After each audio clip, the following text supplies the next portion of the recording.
seller, a house flipper, a businesswoman, a go-getter, a big investor, a gold builder that could teach you to get richer like millions, baby. You really about to fill your savings. You about to have multiple streams to pass your children, baby. Let me teach you to get your credit on track in the long run. You'll make it all back at Catalyst and watch it all psychology black on firm, but we ain't all black. What's up, everybody? It's your girl, Constance Carter. It's the Grow Your Money Club, but Grow Your Money podcast.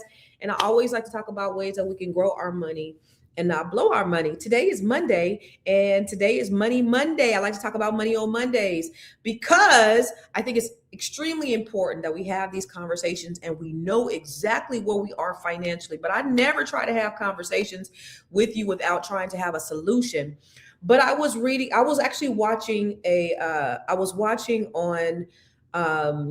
on social media earlier yesterday. Actually, one of the senators, they were talking about how the GDP has declined significantly because of Black unemployment. And I think they're doing what they wanted to do in making America great again. That's making Black people unemployed again. I think that was part of making America great again is making Black people unemployed again and unemployable, because that's essentially what's happened. Is they have been very let me put this other banner up. They have been very intentional about losing Black jobs. I don't know if you've seen I guess they had there's been so many things that's been going on, and I feel like we're in the twilight zone. I feel like we've taken so many steps backwards with regards to what's happened in the last year in this administration, but I also feel like it's a time of a great awakening, y'all. And I'm still very, very optimistic. I told y'all last year when Trump got elected, this year we're going to mind our Black business, and we are going to mine our Black businesses. That's what we need to be doing. And I'm going to talk about historically. You know, I like to talk about the history. I'm a history buff. I love history. I love Black history specifically.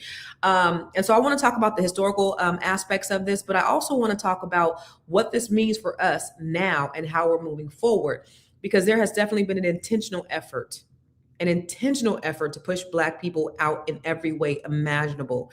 And I saw a video over the weekend, I think, of that Black farmer. I don't know if you guys seen the video of the Black farmer. He's part of the farmers, and I guess the farmers are seeking relief from the federal government, and they would not invite him to the table. Why? Because they said they were not doing DEI right now. So just because he's Black, that means he can't participate in the federal subsidies that other farmers are getting because he's Black. So he's automatically considered DEI. We're not doing DEI, which really translates to we are not giving money to any Black people, any Black farmers. It's odd, right? He's a farmer just like everybody else. I don't understand what DEI has to do with that. Also reflective of Governor Wes Moore, who's the governor of the great state that I've recently moved to. And he is the only Black governor in the United States, in America. And he is, I think he's a vice president of the board of governors or something like that. And he was the only governor that was that was uninvited to the White House for a governor's event. The only one. And he's the only Black one. So they have been very intentional. So when I see Coons get on here and say that this administration isn't racist, they are very racist. And Donald Trump knows what he's doing to an extent, but I also believe that Donald Trump doesn't know what the hell he's doing. He doesn't know. He is being controlled by other entities, other powers. It doesn't make him any less racist, but he doesn't know what the hell is going on. Folks in this country are so sick with racism that they will cut off their nose to spite their face, and understand that Black unemployment means a terrible economy for everybody, not just Black people. And that's what people got to understand. But they are so. I don't know if you guys know that historically, we could have had free healthcare in this country. It got voted down every single time because white people did not want Black people to have equal healthcare to them. So they rather pay for it than give Black people benefits. That's the reason why we don't have free healthcare in this country as a whole. Like every other first world country out there has free healthcare. The United States of America does not, because they wanted to exempt Black people, and there was no way that they could legally do it. So what they did is they voted against it. So they will vote against their own best interest to somehow subjugate black people or somehow exclude black people. I did a video on last week, and I hadn't planned on showing it, but I'm gonna show it anyway. I did this video on Thomas Thistlewood. Put a thumbs up in the comment if you saw this video. But it is very brutal, and I'm going to tell you, discretion is advised if you want to watch this video, because viewer discretion is advised, because it tells the horrors of slavery and just the sheer brutality. And the reason why I wanted to bring it up is because these same people who committed these atrocious acts are the same people who are running this country, who are voting. They are the same. And what's happened over the last 50, 60 years since the civil rights movement is that they've been just sleeping. They have not, it has not been politically correct for them to speak out as they are now. And so now that it is politically correct for them to do so, their true colors are showing. And so I just want to show you, let me just show you this video, because I need you to understand the level of depravity that we're dealing with when we're dealing with a lot of these people. And the Epstein files ain't got nothing on what's happened to black people over the years. And I'm not disregarding that, but I need you to understand that these people have always been depraved. This is nothing new. Watch this. Immediately gagged. Derby was made to shit in his mouth and was immediately gagged. Derby was made to shit in his mouth and was immediately gagged. That is a direct quote. Those are not my words. That's what was written in a diary in the 1700s by a British plantation overseer in Jamaica named Thomas Thistlewood. Derby was an enslaved man who was caught eating sugarcane, and for that he was beaten. Another enslaved man was forced to defecate in his mouth, and Derby was forced to eat it. Then his mouth was gagged, sometimes sewn or bound shut so he couldn't spit it out. This punishment had a name. It was called Derby's dose. This wasn't even the slave owner in rage. This was his normal course of business. Thomas Thistlewood kept a journal for 37 years. This was supposed to be for his eyes only. He recorded whippings like it was just a regular day. Whipped John 39 lashes, whipped Fibba 50 lashes. After the whipping, he applied what he called pickling, salt, lime juice, bird pepper, and he rubbed it directly into open wounds. He wanted to intensify the pain, to prolong the suffering, to keep these people alive so that they could continue working for him. He mutilated people. He slit noses. He cropped ears. He branded flesh. During Tacky's revolt, a slave rebellion, he documented executions that many plantation owners participated in. These people were burned alive by slow fire, starting at their feet, so that the death took longer. He wrote this alongside notes about rainfall, about crops, and what he ate for dinner. The depravity. Then there was rapes, thousands of rapes. His phrase was always the same. I lay with Fibba, I lay with Sally after dinner. Listen, these depraved and barbaric animals practiced this inhumane and ritualistic cruelty for hundreds of years. This is the same man who was educated. He read books. He studied plants, much like many of them. So don't believe the hype when they try to act like slave owners were some uneducated peasants. The only thing that makes him different from the rest is that he wrote it down. And these journals weren't even the worst of it. This is why they want to take this out of schools. But guess what? The schools weren't really telling the truth anyway. That's why we have to. And thank you, Thomas Thistlewood, for writing it down. I hope you're somewhere rotten in hell. You know, James Baldwin said it best. To be a Negro in this country and to be relatively conscious is to be in a state of rage almost all the time. These are the ancestors of the people that are running this country. Your police officers, your doctors, your politicians, your judges. This is why we have to stay woke, because time does not erase evil that is passed in somebody's DNA. They've done enough torture to us, so we gotta stop doing it to ourselves. Now drop a black fist in the comments and share this with someone. So it shouldn't surprise you. It should not surprise you when you see the acts of some of these people today and how they're showing up today. They've only not done these things because it has not been politically correct for them to do so. But it shows up in the way that they vote. It shows up in the way that they react. It shows up in the way that they do things. And now they've gotten a little vocal. They've gotten a little bit of a microphone to kind of verbalize, because now it's not such a bad thing. Even think about yesterday's Super Bowl. Think about Bad Bunny.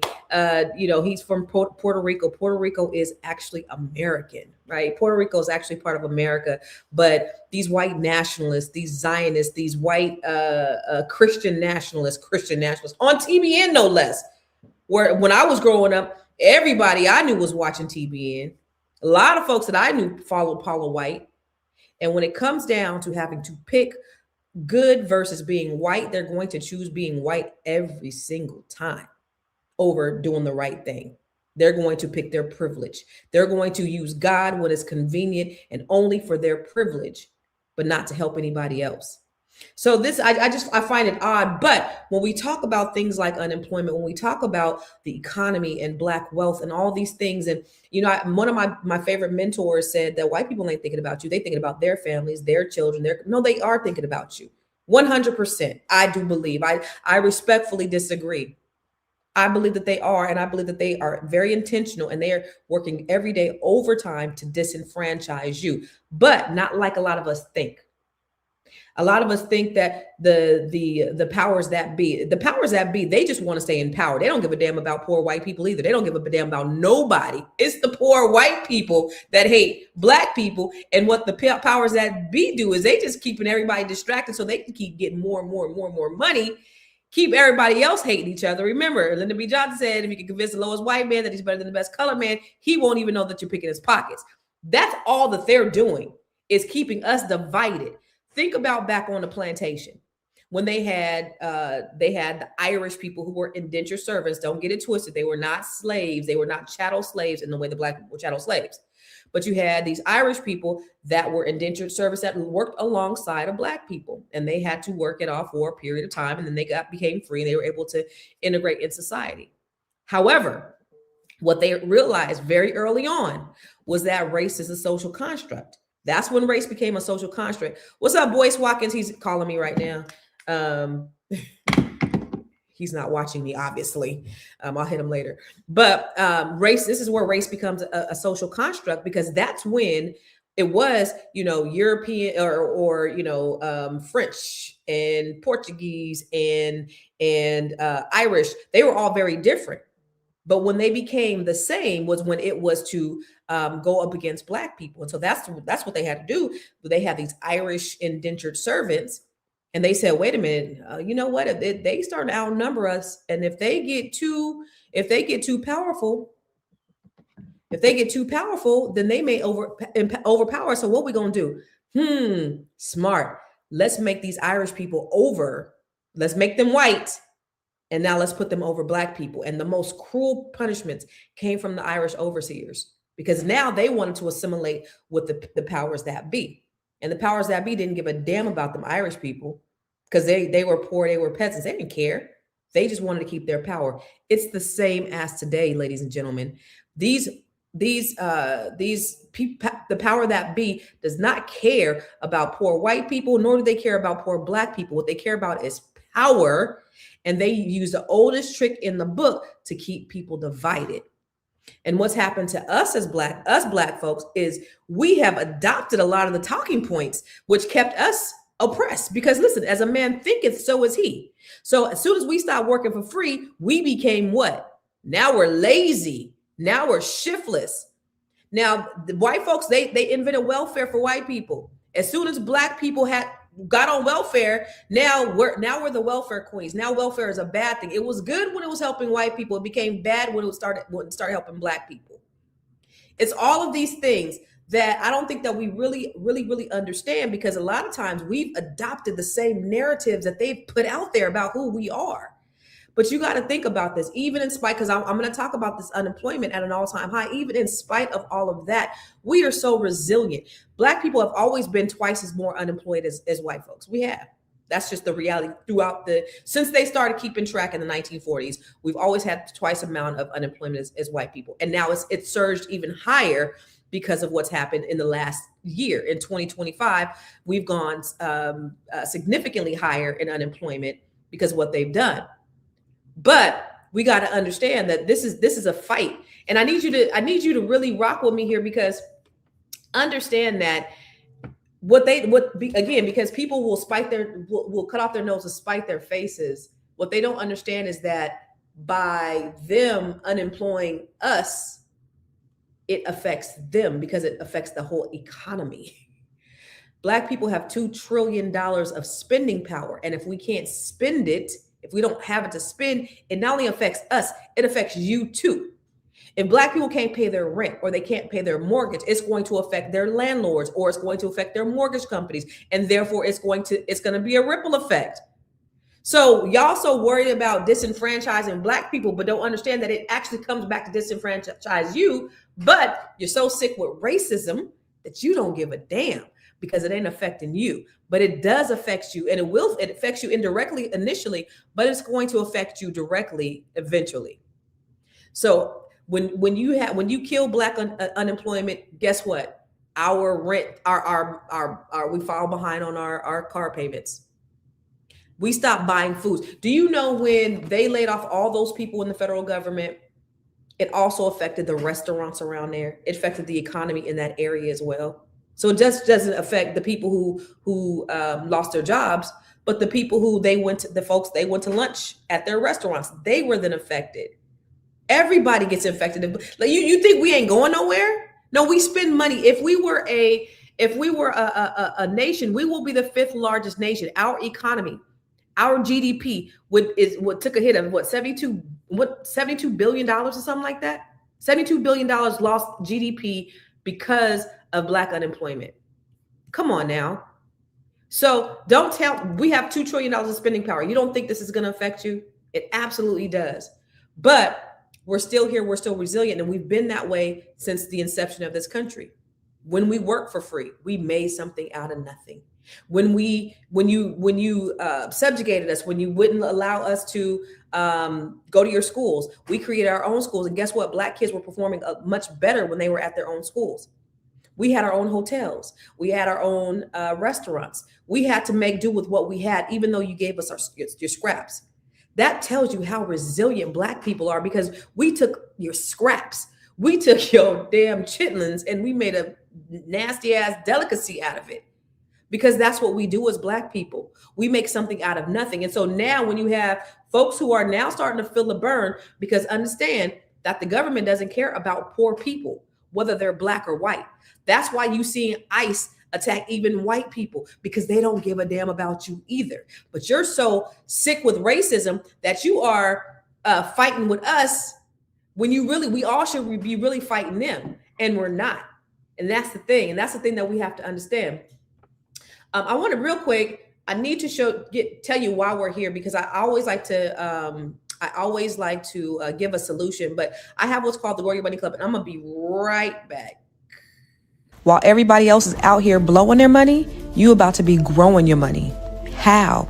Inside the Grow Your Money Club, this is your one-stop wealth building training hub designed to help you build, grow, invest, and diversify your income. You have the credit bundle, which is going to help you to increase your credit IQ with business credit, personal credit, with the credit repair masterclass. And then you have the real estate bundle. This is where we're going to show you how to invest in tax deeds, land banks, how to buy a house separately from your spouse, the Living Trust ebook, and from Campus Cash Flows, showing your children how to become real estate investors. In the investor bundle, you're going to learn how to invest using Robinhood, the investor success formula, and the wealth map 6-phase blueprint that shows you how to build, grow, and invest your money. And finally, the business builder bundle. This is where we show you how to establish your entity and build business credit, how to obtain government contracts, how to create jaw-dropping video content, how to write and publish your best-selling book, and even how to bring your idea to life. You can purchase each training a la carte, get the bundle that fits your goals, or unlock the 12-month roadmap, which is your full access pass to every single training inside the Grow Your Money Club. While they're spending,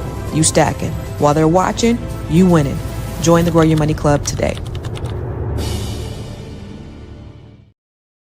All right, so listen, we're at 7.5% unemployment. Okay, we were at 5% or 6% last year before Trump got in office. And here's what people don't talk about. The government did not track unemployment until around 1940. So even before that, of course, we were sharecropping. We had, menial jobs. We had maid jobs. And when Roosevelt did the New Deal, and he had, they came out with welfare and they came out with Social Security, those specifically targeted jobs that were not Black jobs. So again, they've always found a way to disenfranchise us. They always found a way to leave us out. So they were like, okay, we're gonna, we're gonna stimulate the economy. We're gonna do FHA loans. Well, they wouldn't give FHA loans to Black people. They redlined us out of that. Okay, we're going to give, GI bills to the veterans that are coming home from World War II. Well, guess what? A lot of Black people came home from World War II and didn't get nothing. Okay, we're going to stimulate the economy by giving Social Security and welfare to the people who need it. Well, we didn't qualify for welfare. They wouldn't give it to us. And Social Security was not for domesticated workers or sharecropping jobs. And so we didn't get access to that either. So we've always had to we always were left out of these things, much like the farmer, that the Black farmer that they said couldn't come to the Black farming thing to get funding because they weren't doing DEI.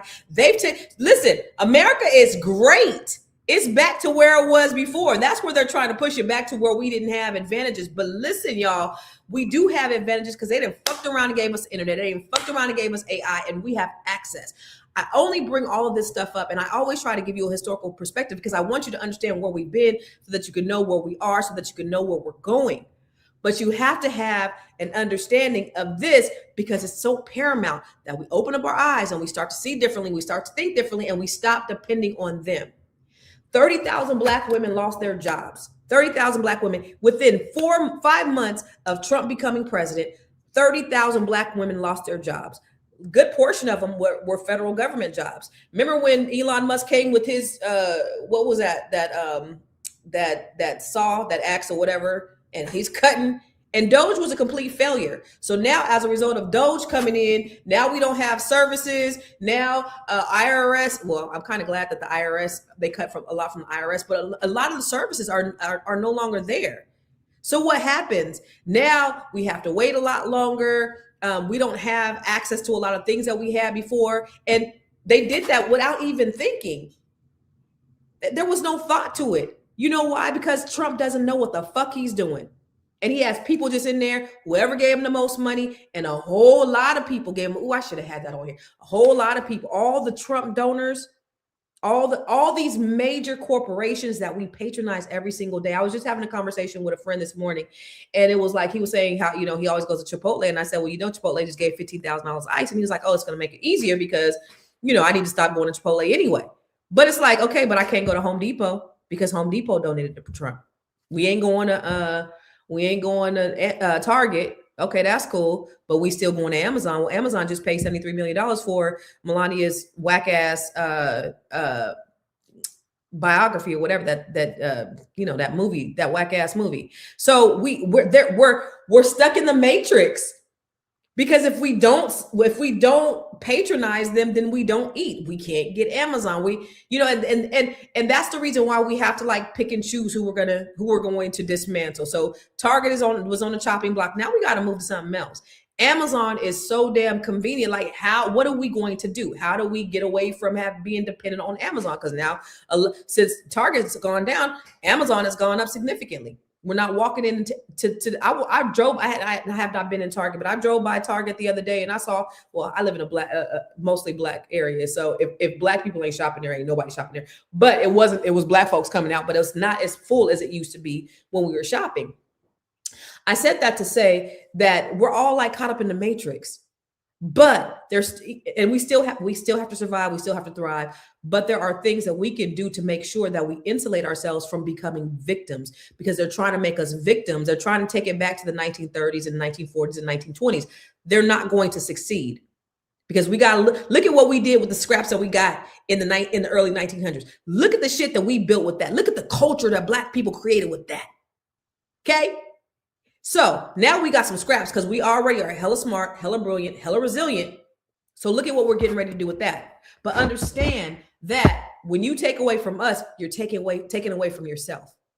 No doubt. We got $2 trillion of spending power. Only 2% of our money is spent in Black communities. Do you know why? Is it because we don't love each other? Is it because we don't like each other? Let's look back to Black Wall Street. Let's look back to Tulsa, Oklahoma, back in the 1930s, when Black people couldn't do anything but spend money with each other. The dollar circulated a year before it left the community. And when Black Wall Street, or when Greenwood and Black Wall Street was burned down, and they killed all those people for no reason. And this happened so many times when they killed all these people. What did they do? They rebuilt. Yay, we rebuilt it. We didn't have 600 businesses. Now we have 300 businesses. And then Black Wall Street finally died forever. How? Integration. Because when we no longer had to do business with Black people, we stopped doing business with Black people. And so therefore, now all of our economy is gone. So now we're moving from the South and we're moving up north, and we're going to the Great Migration is happening, and we're going to all these places all over the country. We're going to the north, we're going to the east, we're going to the west. We're leaving the South because they said that it's better. And it was. Black folks, 1919, Black folks got lynched in record numbers all over the country for no reason. So Black folks were fleeing the South for a better life. But what happened when we came into those neighborhoods? White flight. And what happened when you had white flight? You had what's called urban decay.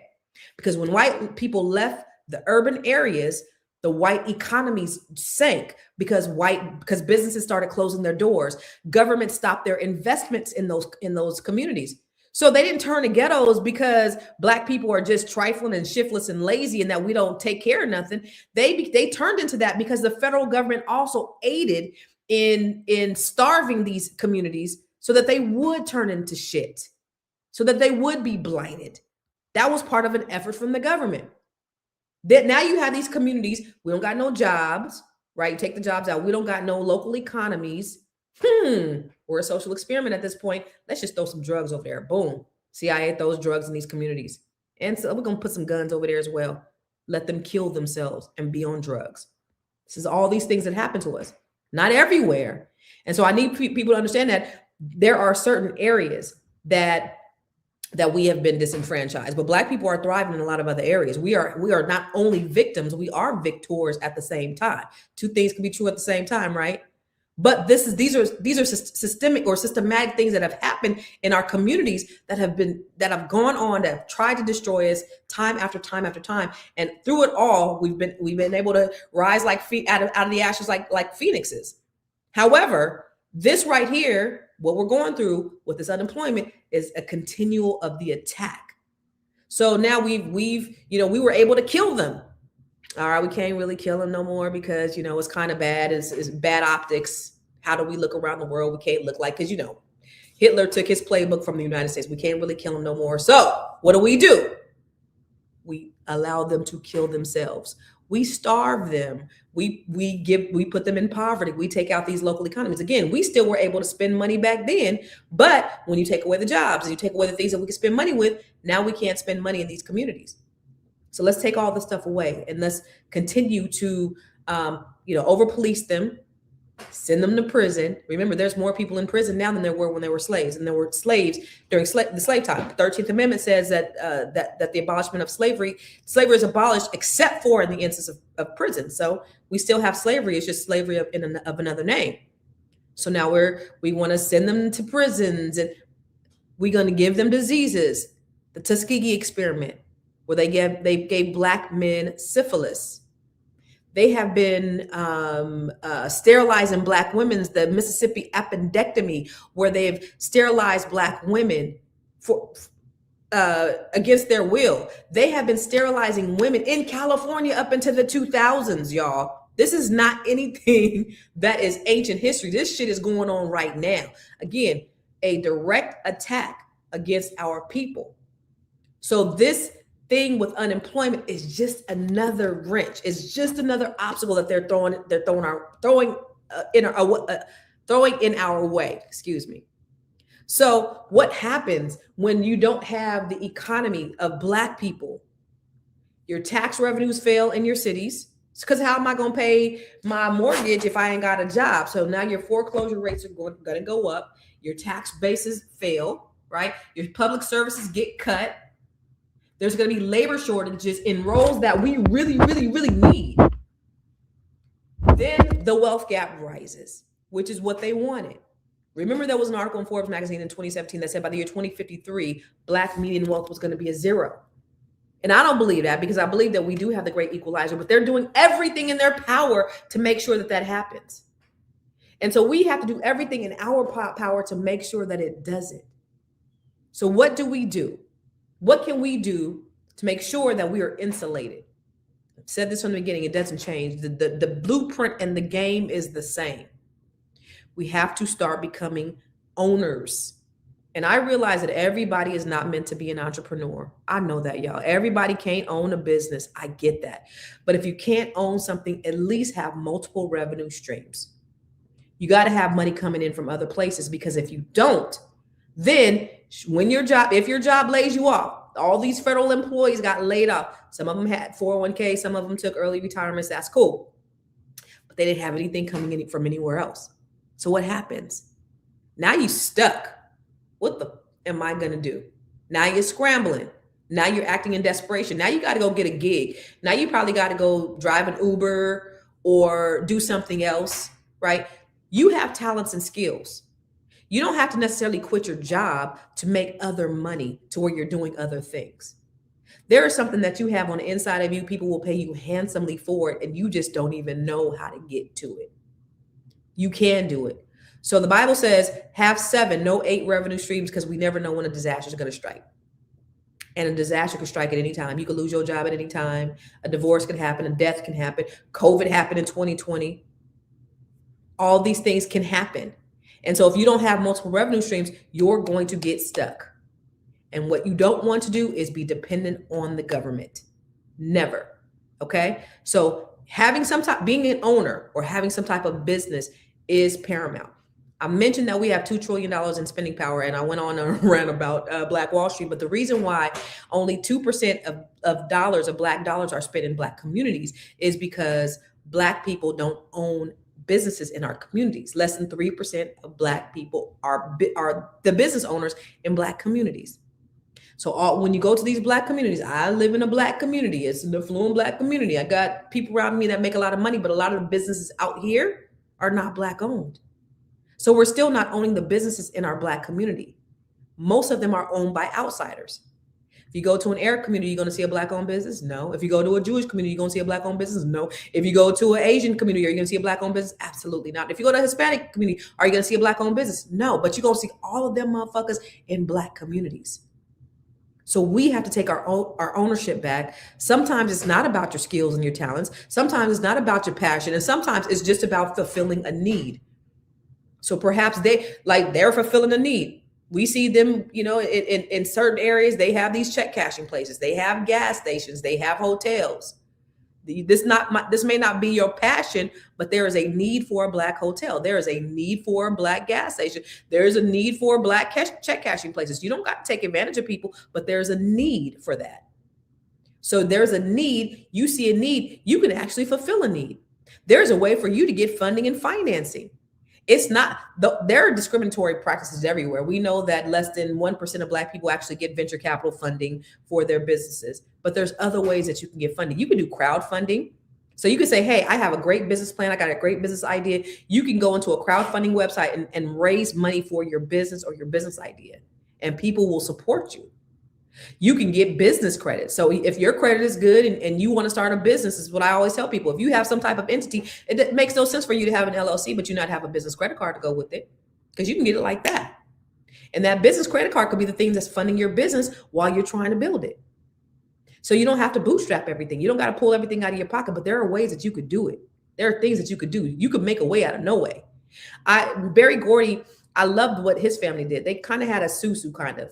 I went to what is that called? Motown, and when I went to Detroit last year, Motown, but I forget what the thing is called. Anyway, how Berry Gordy started Motown.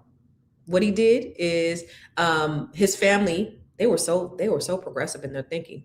Wow. Their family would put money together. So his dad I think his parents were real estate professionals. They owned a grocery store, and they had an insurance company or something like that. So they were a very progressive family, but they will make all of him and his siblings put money in a pot. And every time somebody had a business idea or they needed, they wanted to purchase a house, they would come together and they would say, hey, I want to do X, Y, and Z. And the family would vote on it. And then they would say yes or no. Well, Berry Gordy said, I want to start this record label. And so they got together and they said, yeah. They even have the original bill of sale of when they gave him the money. Like, they were so organized. But there's things that we can do as a family, as families, right? We got to get our mindset. We got to start having these conversations with our families, because that's where it starts. Before we start asking these white folks for money, or we start asking these venture capitalists, or even start getting credit. And I know a lot of us don't have the money, but we got to at least just get the mentality right. You know what I'm saying? Sit down and have these conversations with your family, these critical conversations about finances, about financial literacy, about wealth. I grew up in San Jose, California. One of my girlfriends just texted me. I don't know if you still listen to Tanisha, but one of my girlfriends just texted me. We grew up in San Jose. When we were growing up, we used to laugh at Asian families, and mostly Asian families and Hispanic families too, but mostly Asian families, because it will be 20 or 30 of them up in a house deep. And we'd be like, it's 20 or 30 you motherfuckers up. Guess what? Go to San Jose now. They own everything. They figured out how to do it. Not that they had a whole lot of money, especially the Vietnamese ones. They didn't have a lot of money. I think it's South Vietnamese people that don't have a lot of money. Those are the poor ones. But what they did is they got in that house and they lived disgustingly. I don't want to say that, but they did. But they lived together until they built something and they were able to invest in each other. There's a way that we could do that to where it's conducive to our lifestyles, right? You don't have to be in the big McMansion by yourself. Perhaps you can bring some people together.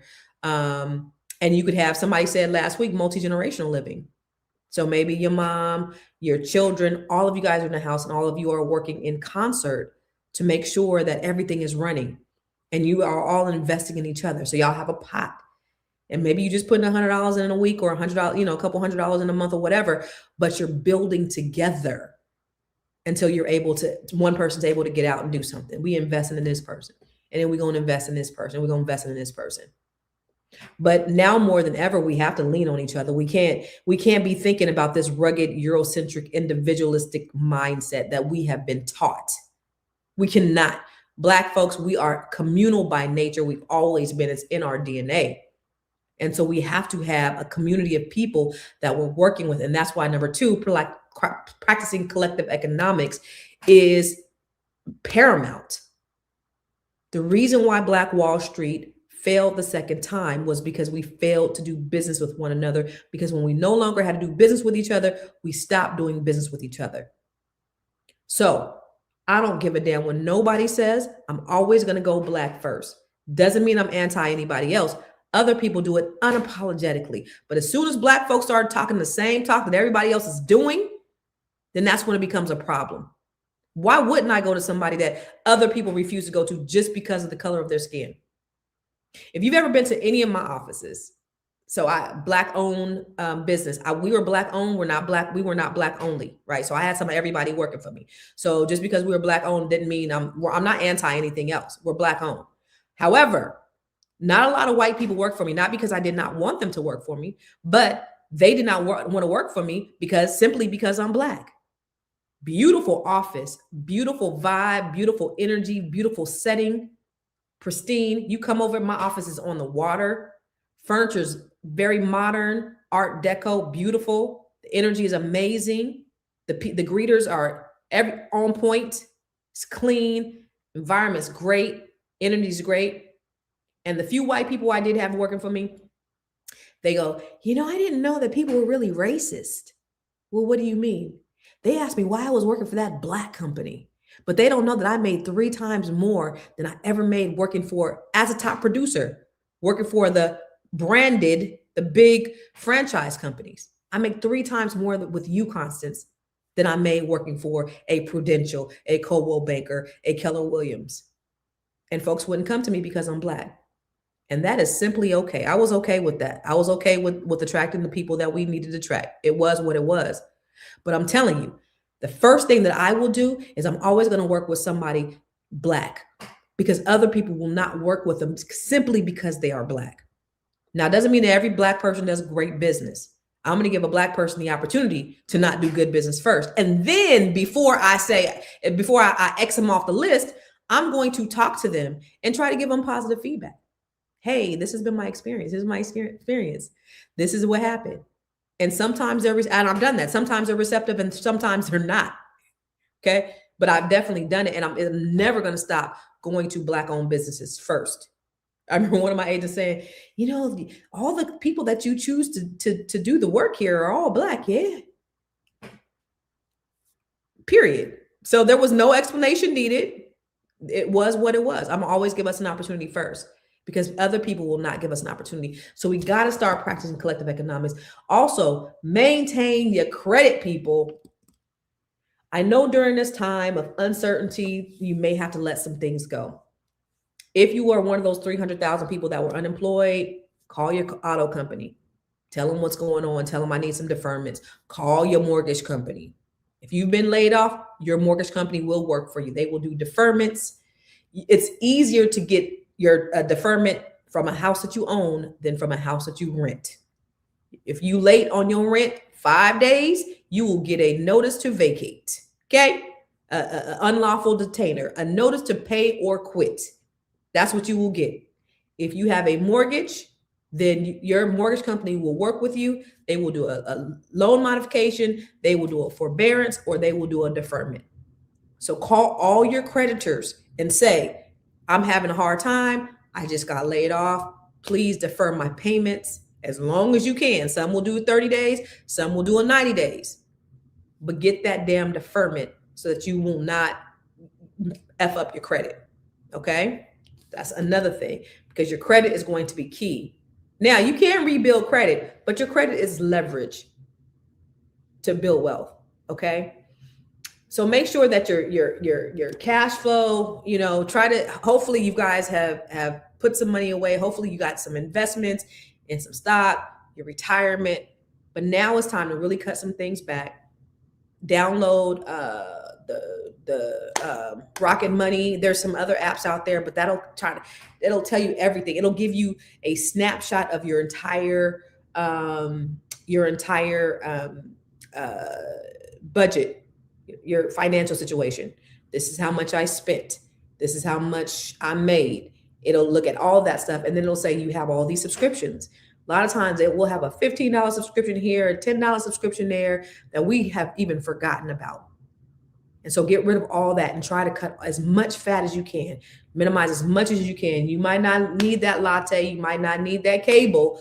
Do whatever you can. But even if you're not in a position where you've lost your job, these are things that you should be doing anyway to cut back the fat. And then the money that you're able to save, put it in something that's going to yield compound interest. Not just a savings. Don't put it in the bank account because you're making 0.23% interest. Put it in something else. Whether it's some type of high yield savings, whether it's a permanent life insurance policy, whether it's stock, S&P 500, put your money in something else that's going to yield a greater return on your investment. Okay? Because that's going to be the thing that is really going to help you in those tough times.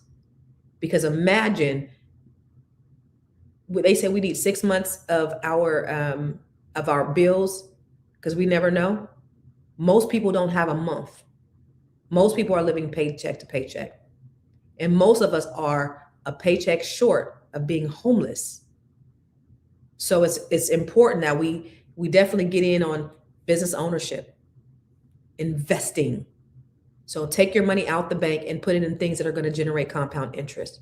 Having multiple revenue streams. Right now, a lot of folks are doing these gigs. They're doing Uber. They're doing Instacart. They're doing Lyft. Do whatever you got to do. But whatever extra money you get, take that money and invest it and don't utilize it. We got to start thinking about how we can grow our money and not blow our money in times such as this. The reason why I went through the history lesson is so that you can understand the mind of these people who are trying to disenfranchise you. I don't give a damn what nobody says. Oh, they're not. Yeah, no, they are trying to disenfranchise you. They're doing everything that they can to ensure that they suppress you in one way or another. And that's the unfortunate thing, though. They're so sick with racism that they don't understand that not only does it affect you, but it affects them. It is a ripple effect, and it will end up coming back to affect them. But they gave us the AI and the internet. And we now have more technology in the palm of our hands with our phone than they had when they put the man on the moon. And create your businesses with this. One of my favorite books is Outliers by Malcolm Gladwell. Anybody ever read the book Outliers by Malcolm Gladwell? He talks about 10,000 hours to perfection. And he talks about, I love the way he writes, but one of the things he says is that, it takes 10,000 hours to become great at something. And he had all of these different examples, the Beatles and Bill Gates and all these different people who did their craft by happenstance, and they became experts because they practiced at 10,000 hours. There's 10,000 hours that you waste every year. And you know what it is? Scrolling. Imagine if you took the time that you did scrolling and you did something productive, where that you put this time, because it doesn't even have to be your money, right? Because investing your money is important, but investing your time. So instead of scrolling, perhaps you could start reading something that is beneficial. Perhaps you could start listening to something that's beneficial, that's going to enhance you in one way or another. But there's little movements, little needlepoint movements that we can do every single day that's going to change the trajectory of our lives. What we put inside ourselves, how we listen, what we do. I had been working out for 16 years. Last year I stopped because I started coming live every single day, and I was preparing. I was doing all this stuff to prepare to come live. So I stopped going to the gym January last year. So I haven't really been to the gym. That was a habit. I go to the gym every day. Whether I go up in that motherfucker, I was there every day, rain, sleet, or snow. And then I was like, okay, I gotta go. And then I just got more and more tired. When I got up in the morning, it was just like, there's nothing inside of me that wanted to go. And so yesterday I went to a Super Bowl party at some friend's house, and I was doing line dancing, and my ass was winded. And I was like, I got to get my ass back in the gym. I said that to say, what you do in the morning, how you start your day off in the morning, whether you start your day off scrolling or you start your day off reading, is going to impact the remainder of your day. So I do this thing called the RAMP method. I teach it to all the ladies that I coach inside my cohort, but I actually wrote a book about it, how to rise, affirm, meditate, and pray. And when you set your day out, and this is available on Amazon, but if what you do in the morning, it actually, it changes the trajectory of your day. And it's going to make you the most productive. All these things going on, with all these things looming, all these things happening, the amount of racism and the amount of stress that we have to deal with just as Black people, right? Just as being Black in America, the amount of stress that we deal with on a daily basis, just being Black in America, taking a moment and pausing and making sure that you're intentional about your day. Every day that you get up in the morning, just being intentional, slow down, rise. Don't just hop up. Affirm, today's going to be a great day. I am important. I'm beautiful. I'm dope. I'm the best. Whatever it is, tell yourself that. And then take a moment to meditate. And that's just hearing from God. That's just getting the downloads. And then you pray. And when you pray, I'm not talking about praying like asking God for things, but I'm really talking about a prayer of gratitude. Just, God, thank you. It's cold as hell out here, but I'm grateful that I'm indoors. You know what I'm saying? Man, right now I have no car. Y'all, I don't got a car. I have not bought myself a car. My Tesla was a lease. I finally took it back. And then my Range Rover, I had given it to my daughter and my son, and they blew the engine. Didn't know that. So it's going to cost me like $25,000 to get it fixed. So I don't have a car. So I bought my son a car last week. My 17-year-old just got his license. I bought him a car. Anyway, I said that to say, I ain't got no car, but I'm grateful. I haven't bought myself a car yet. I haven't been outside. I've been snowing in for the last 3 weeks, so I have no need for a car. So that's a blessing, right? I ain't got a car note. But anyway, I'm saying that I have no car, but I'm grateful for the fact that I just bought my son some wheels. My daughter got a car. I don't need a car. I could just kind of get chauffeured. I could do Uber. Thank God for that. Thank God for the little things. Thank God for whatever it is, whatever your deficiencies are, whatever the things that you're going through. It could be worse.